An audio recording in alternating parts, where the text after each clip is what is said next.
ahead and start unless he needs to give me the all clear, we're good. Good to see you guys and gals. Thanks so much. And I've said this the times I've had the opportunity to visit with you. And it doesn't change. I sure appreciate the work that you do and the opportunity that we have to have a group like yourselves that cover our team and our student athletes, which is a great reflection of not only our athletic department, but the University of Arkansas and our great state. So I know it can be difficult at times, but I appreciate it because you're able to tell the story of our student athletes to a lot of folks that have tremendous following and support of our program. So thank you. So good to see you guys. Excited that I think we've had 11 or 12 practices and we're making really good progress. I like to this point where guys are moving around in a lot of different spots. We're cross-training guys at a lot of different positions. We're settling in, to an extent on if we were playing on Saturday, kind of how closely we're getting to get guys in those positions ready to go play. So be happy to answer anything that I can. And if I don't have the answer, I'll throw it the other way. Yeah, I want to ask you about the DBs first. Looks like Darius was up with the ones for fastballs today. Maybe if you could talk about how many you think you'd like to play, who is shining at cornerback, and then what's up with Slusher from today. Yeah, a lot of times with any of those positions on fastball, the way that we start practice, it's not necessarily our first group that we go out there the first time the ball snapped. So I wouldn't, at this point, I wouldn't be ready to name a starting group really at either of the corner positions because there's great competition that's going on. So we're rotating guys day by day and also in and out of periods. So I think there's some value in that. I think I learned a lot about some of the cross-training work and subbing guys in over my experiences, but also especially in the COVID year. We really didn't know who we were going to have available at the end of the week. I thought it was smart for us to cross train and make sure, there's a comfort level when you're on the field and the guy lined up next to you, you've been in that environment before. So there's a little bit of that going on. I think as a collective group, they've made a lot of progress from where we left off in spring, the work that they did this summer with Jamil and his staff, and then the progress they've made through the first week and a half of camp or almost 2 weeks now. I think there also has been, really good competition. And I think the group of receivers that we're going against, they've put us in an environment that's going to be really close to what we're seeing this year. We've got those guys on the other side. Coach Kenny Guyton and Coach Browse have done a nice job developing that course. So I'm excited about the group. I mean, you mentioned Day, he's played really well. Malik Chavis has played, he's still a guy that can rotate and play at a number of different spots. Kerry Johnson is coming on and has had a really good, solid camp up to this point. Dwight McGlothern keeps coming. I mean, his reps were limited after practice 3, I think, because of he was out a couple of days with an injury, but making his way back and is making his presence known when he's out there, is doing a nice job. Hudson Clark continues to improve his skill set. His knowledge base is tremendous, and he's become a leader for us. So there's a lot of guys, and I know I started missing, and I'm probably missing somebody there at that spot, but I like the group. Coach Bowman's done a really nice job with them. I think they all have improved what their skill set is. They've all improved their knowledge of the defense. And that's one thing, with having a chance to be here for now going on year 3, which I'm so thrilled about. The guys that have been in the system now, the guys that have been here going on, another opportunity to learn the defense. And I think coaching is teaching. You've got to be a great teacher, and it doesn't really matter what I know. If they don't know it and can't go execute it, then it doesn't matter. So I've been able to throw a lot at them. We're doing more right now than we have to any point since I've been here, and it's because they can handle it, and it's a veteran group on the back end, and I'm sure excited about the progress they've made. The answer about Slusher, he was limited today, sore hip hamstring area. I would expect he'd be back tomorrow and be ready to roll. Just the nickel spot. What did you see out of Trent today and anybody else playing that beside. Yeah. So at that spot, again, a lot of versatility. So Trent Gordon has played well. Ja'Cory Turner came back from an injury early on from the offseason. He came back and is playing well. Jaden Johnson has got reps there and did again today. So a number of guys are going to roll in there, and with Slush being out, that allowed those guys to get those reps. And it was something that, I'd be naive to think that we would go through a season and not have an injury. So I look at it as an opportunity for the next guy to get into that role and to step up and go play. We don't get to see all of it, obviously, with 4 periods, but is Latavius Brennan, is he starting to play better football now? I mean, I saw him pick off a pass yesterday at practice. Seems like he's getting more comfortable, more knowledge of the system, maybe playing instead of thinking so much. Yeah, I think so. And that's fair probably for any new player, right? You're going through a system and a schematic change and terminology and the way we practice. There was some carryover on our practice structure, it sounds like, on the place that he came from, but just, and he's playing a different spot than he did at Georgia. So I like the way that he's progressing. I think he's going to help us play winning football. Jaden Johnson, what are some of the things he does well to bring? I mean, he played last year's true freshman. What does he do well? I think it was important that he did play well last year at times for the experience on what it's going to allow him to do this year. He's confident. And I think that takes some time. He's got great skills. He's big and long and can run. He's got good quickness, got a really good football IQ, but then getting in the arena and doing it, those are, that takes a little bit of time. And he's a mature competitor. I like the moves that he's made, and he can play a lot of spots. He can play any of the safety spots. He can play the nickel position. So that's going to help him and help us as a defense for sure.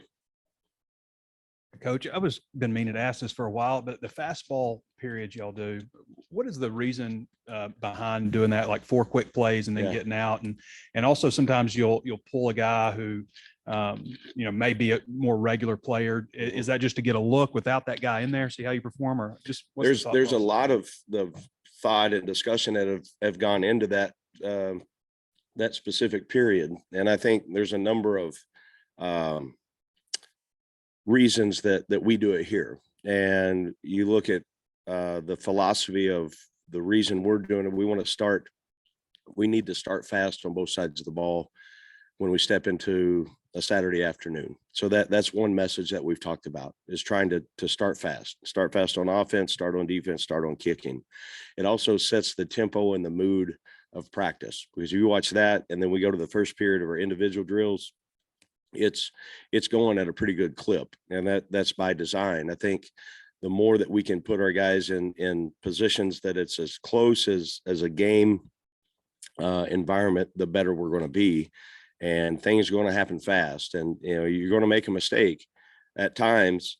How are you going to respond to that? The offense may complete one, and then you got to get lined back up and go play again, and it's going to happen quick. So there's a lot of different thoughts that go into it. That would be at the very surface level. That's kind of the reason we start that way.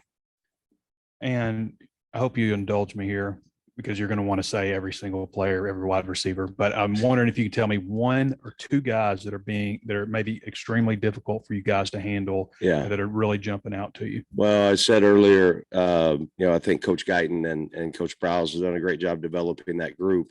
Every day I feel like there's another guy that kind of develops and emerges a little bit, just from either how they're running a route or making a play, making a clutch catch. Landers continues to impress. Not only has he got top end speed, his catch radius is, you get it close to him and he's got, he's tall and long and can make plays. 9 and 84 continue to make plays, and also notice, bless you, that those guys blocking, like today, I don't know if y'all were out there or not, for when we started to line up when perimeter drills. So it's all outside, plays, and it's one-on-one blocking, wide receivers, defensive backs. That's an attitude. And, I look at the way that those guys are competing in that, that's that group they've made us better for sure. question. I know Drew Sanders has moved inside and you were a linebacker. So how hard is it for a linebacker to actually make that move, and what allows Drew in particular to do that? Yeah, I think Drew's got a terrific skill set. He's tall and he's smart and can run. It's got great instincts and he's quick. Some of the qualities that I never had as a player, but he's determined and he's a fierce competitor. So you throw all those things in and he wants to be great. And I think he's got a really good coach in Mike Shear. So those things, those combinations usually make up a pretty good player. And Drew continues every day to make progress and key reads. And it's hard. I mean, there's a lot of moving things going on. And your eyes got to be right. And especially in this system, we're counting on those guys to make a ton of tackles. And if your eyes are wrong, your on snap footwork, the discipline that it takes every play to do that, then we're not going to be as good on defense. So we're counting on him a lot and that group to continue to elevate their game. Coach, with Jaden Johnson started several games for you last year at nickel. Brainy started games at nickel at Georgia, and then Slusher's a guy that's played a lot at safety in his career. But you've got those guys kind of flipped. Curious, is there certain skill sets they have that fit those positions better? What was the thought process? Yeah, there? I think they all three can play that spot. I think you look always on trying to find ways to get your top 11 on the field and what that looks like, and then a lot of things that we do in our defense, they're mirrored positions. So one of our boundary safety positions is very, very similar to what we ask them to do at the nickel position. So depending on where they line up, there's a lot of carryover by position. And Slusher, I don't know if I went into this or not. I think he can play any position on the back end. And I think he's our best opportunity for us to be good on defense is right now for him to play nickel. He's very versatile. He can cover. He's good against the run. He has got a knack for blitzing, and those are all things that we want that position to be able to do.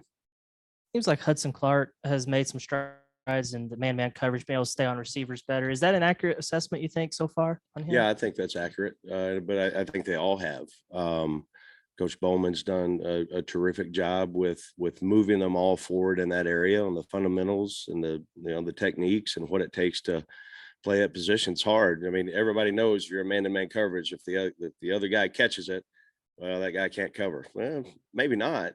I mean, he's pretty good shape, but there's some decent quarterbacks around and receivers. So we're going to continue to battle. We've got to be able to play coverage in that way. And I'm excited about the progress that he has made, but also the group. Morning, Coach. There have been reports that you've been targeted by other schools in the off season since you've been here. Pittman has said that you've stayed for less money in some instances. I wonder, as you've weighed those decisions versus staying here, what has gone into your consideration and why have you stayed? Well, I think I've talked about this a number of times, and really my thoughts haven't changed. I love it here. I love the state of Arkansas. This university means something to me. I think it's important when you start into having an opportunity to build this. When we did with Coach Pittman, there's value in that to me personally. I think it fits me here. I think we've got tremendous athletic director support. I think we've got great leadership, and I really like working for Coach Pittman.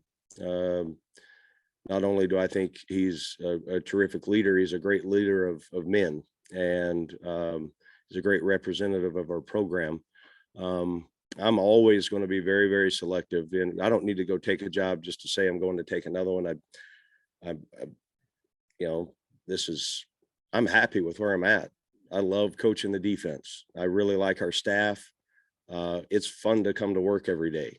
And I think that we're building something that is going to be sustainable for a long, long time. And I'm glad that I've got a chance to be a part of that.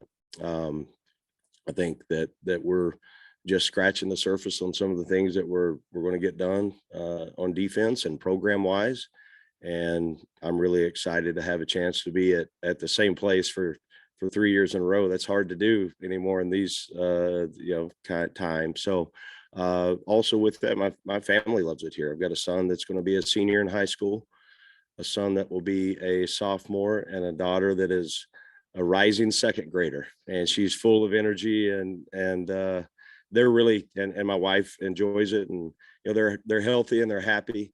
And, you know, I don't need to go take another job for my ego. I don't need that. I think anything that a student athlete wants to accomplish, we're going to get accomplished here.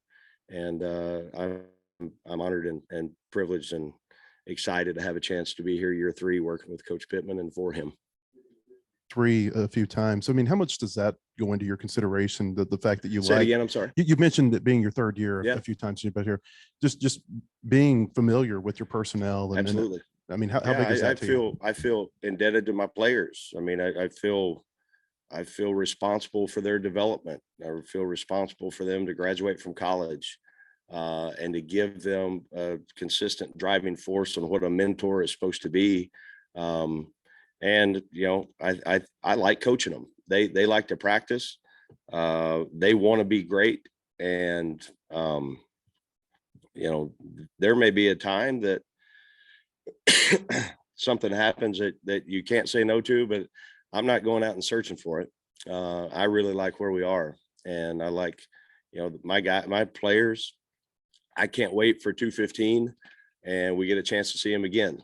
And this is, you talk about being a coach, and a teacher and an educator. It's not just about football. It's about life lessons, about the opportunity to make an impact on young men from the age of when you start recruiting them until they graduate. And then hopefully you turn that into, you know, the next 40 years of their life. And it can be one of the most rewarding things when done the right way. It can be one of the most rewarding things that a player or a coach has a chance to, you know, the opportunities. I talk to our guys all the times about opportunities. We're creating opportunities every day. We're creating with football, we're creating with life, student athletes, the experience on the college level. I'm in a really good spot. And, you know, that means something to me. I feel really, really strongly about the University of Arkansas and our football program. Got a pretty good idea why you guys did this today, but saw the defensive backs with boxing gloves on during the one-on-ones. Have you guys done that much in camp, and how do guys take to it? Because I think it may have cost Hudson a pick today. Yeah, it's just an emphasis we felt like we needed to make. We've got officials at every practice, and you go back and review, you know, the practice film. And if you're getting, you know, you get tired, your habits, you know, start to slip a little bit. And usually a defensive back, you're in man coverage. What's your first reaction? You're going to grab a hold, right? So it was an emphasis we wanted to make today. I didn't think there was going to be a fight. We were getting ready for it, but I think it's something that's wise to do at a point, because it snaps back your attention and your focus on really your eyes, your feet, your stance, your start, and what that's supposed to look like. So that was one thing that you know, I've done for a long time and seen done, and I thought it was important for us to kind of break that back out. So I can't argue the calls, you know, on the side. It doesn't do me any good. So we're just going to try to fix it ourselves. Had you guys done that much in camp this year? Not this year. No, we hadn't. We've done it previous years. Yeah, for a number of years. So, you know, it's day 12, and we're a little tired. That's the way it is. Camp's hard. You know, it's supposed to be. And it's awesome though. So, trying to correct some mistakes and really focus on all the other stuff that I mentioned, you know, with the techniques that it takes.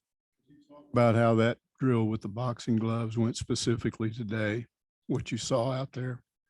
Yeah, I thought it was good for us. I thought it, you know, it put us a little bit, you know, made it more difficult for us, but also, and we get to teach off of that tape. And, you know, we're going to start with stance. We're going to start with alignment. We're going to start with eye placement. And then you get into the angles that you're coming out of breaks, and where your eyes, you know, is your chin down, and all the things that go into man-to-man coverage.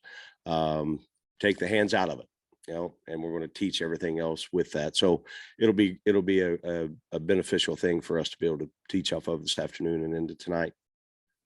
Barry, you obviously added Deacon Dominic to the staff. What was it about those guys that made you want to hire them? And I'm sure Sam's, you know, okay, obviously. And then how do you think it's worked out? What have they brought to the program? Well, Coach Pittman makes all the hires, and so I was fortunate to be part of both of those. And yeah, I had known Dominique when I was coaching at Memphis. He was a high school coach in the city there, and met him however many years ago that was. Was impressed with him then, have kept in touch with him over the years, and kind of watched his career grow and move forward. He's a great technician. He's got a good football mind, but put all that aside, he's a great man. And it's great for our program and our university to have somebody like that's in position of leadership. And I'm excited for him. I've known Deke a long time, just from afar. I've never worked with him, recruited against him. I knew about him because he's been in our league. But the people that I knew that had worked with him, everyone basically said the same thing, and great reviews. And both of those guys have been huge additions. They've made me a better coach. They've made our defense better, and I'm sure excited I've got a chance to work with them. Just their football knowledge, their ideas that bring that either technique or schematically that helps us become a better defense. It's good to be able to get ideas. You're always trying to grow, and if you don't, then you might as well cash it in. So you're over it. So they've moved us forward, and I'm very grateful for that.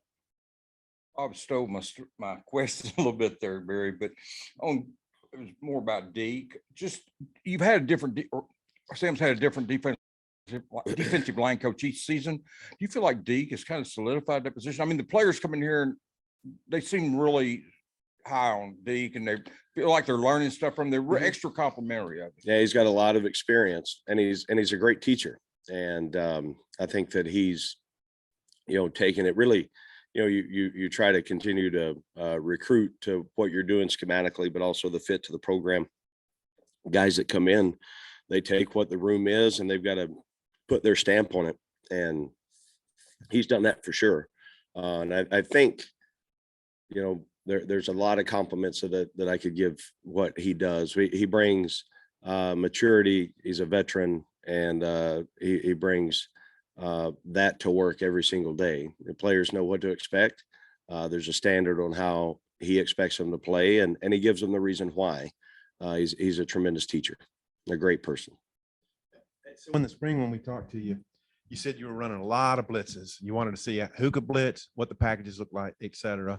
And I think today you've mentioned that you found Slusher benefited from that. Sanders. Any other thoughts that you came out of spring with that you've employed in this camp on all that blitzing, and will you blitz more? Yeah, we've been able to carry a lot into fall camp because they showed that they could do it. And then, now you've got to do it again in different situations. And I think we've got a core group that really understand when we call a pressure, if there is a weakness, where it is the ball coming out quick, they get an understanding for it, and they've got an understanding for it. And they're a group that looks like they're veterans, and they've been in the system, and it's fun because we've been able to keep pouring things on them. We've got another heavy install going in tonight, and we'll go here the next few days with that, and then we'll start fine tuning on what we want to take into week one. Ask you about the D tackles yet? With Carter out for a while, just what have you seen from that group? And you think Nico could add value in there too? I think Deke's done a nice job with the group. Torian, with him being out for a little while, guys have had to step up. Terry Hampton, Isaiah Nichols, Eric Gregory, Nico's done a nice job. Marcus Miller was coming and, got a little setback there with an injury, but he'll be back. Cam Ball has made great strides here in the last 2 days. I think, 4 to 5 guys there that are set to play. And then, Nico is he's the one guy on the defensive side that we didn't have here, as an early enrollee. He's been in a practice situation for now 12 days, and that's it. And the progress he's made is a little surprising to me. I knew he's a great athlete, but just being able to carry over the habits that it takes at that position from the meeting room on the field, and then to apply it, it says a lot about him. It's kind of a Malcolm Gladwell outliers question. I don't know if you read the book, but it's I'm curious, with you guys are basically full in recruiting for this next class, and with the calendar moving up and up and up, I'm wondering if it's difficult for you as an evaluator not to mistake maturity with talent, because you're recruiting players 25 class, 24, just so much younger. Yeah, it's going faster and faster as you say, and I don't think it's ever going to slow down. So you've got to have things that you believe in, your core philosophy and belief on what you're looking at in the evaluation process. And if you have that checklist and you really live by it, and you don't go off of things you hear or the rankings, or you really evaluate what you need out of that position, and you look at it and you do your homework, and you try to outwork people in recruiting, it can be done. You can find guys. I've made many mistakes. I have, but also look back on the mistakes I've made in recruiting with that. And there was a reason. There's always, that I knew it, and I said, well, he's good enough in this area or not. So I think you've got to be thorough. You've got to be hungry to recruit, because if you don't, you won't survive and you won't last. I mean, especially in this league. So, the evaluation process, if you can ever see a prospect live and in person, that's the best evaluator. And then you better do as much information seeking as you can, from assistant coaches to high school head coach, to the secretary, to the biology teacher, to everybody that you can. And then it's about relationship building, and you've got to be involved with their family in every which way, because that I look at it as recruiting as, I make promises in recruiting. I promise that they're going to graduate from college. Well, you better be able to uphold that and show them how you've done that in previous years. So recruiting has changed, but the evaluation process and the relationship building, I don't really know that part has changed. It's sped up for sure, and I'm seeing it in my own house in the recruiting process, how early it happens for some positions. Different coaches have different ideas of what the coordinator should do in recruiting and stuff. But for you, 4 years at Missouri, head coaches aren't allowed to go out during the evaluation period. And then COVID hit. You're not, I guess, maybe 7 years or so for you since you've been out on the road. How did it Yeah, go it was for you? the spring recruiting. As a head coach, you could go out every time except spring recruiting. So, I got that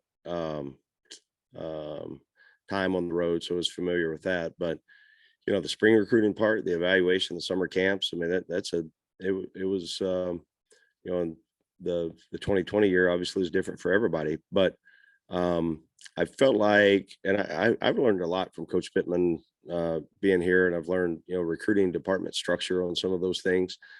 But it's really, in a lot of ways, I've grown, and I'm a heck of a lot better coach right now than I've ever been before. And I say a coach, I'm saying a teacher, a recruiter, all the things that go into that. You learn from your experiences, and that you're gonna have setbacks, and you learn from those, and you continue to move forward. And in recruiting, I think we've got a pretty specific way that we do things here as a program, and I think it works. And I'm excited to have a chance to recruit to the University of Arkansas, because I believe in what we're about. I believe in what we've got going. It's pretty exciting. I guess you guys are gonna have your last major scrimmage on Saturday. How big is, what are your thoughts going into that? And then how big will that be, maybe towards solidifying some of these Yeah. competitive positions on the depth chart? Isn't it amazing? We're, Saturday morning, we'll wake up 14 days away. So with that, and as a defensive staff, we'll have a long discussion tonight as a staff on kind of what we want Saturday to look like. And I'm sure Coach Pittman's, given it a lot of thought up to this point. We'll talk more in detail tonight about that, and then we'll break off defensive staff wise and kind of see number of plays that we want each guy to get. You want to establish as close as you can your top 11, and then you want to establish who's the top 22.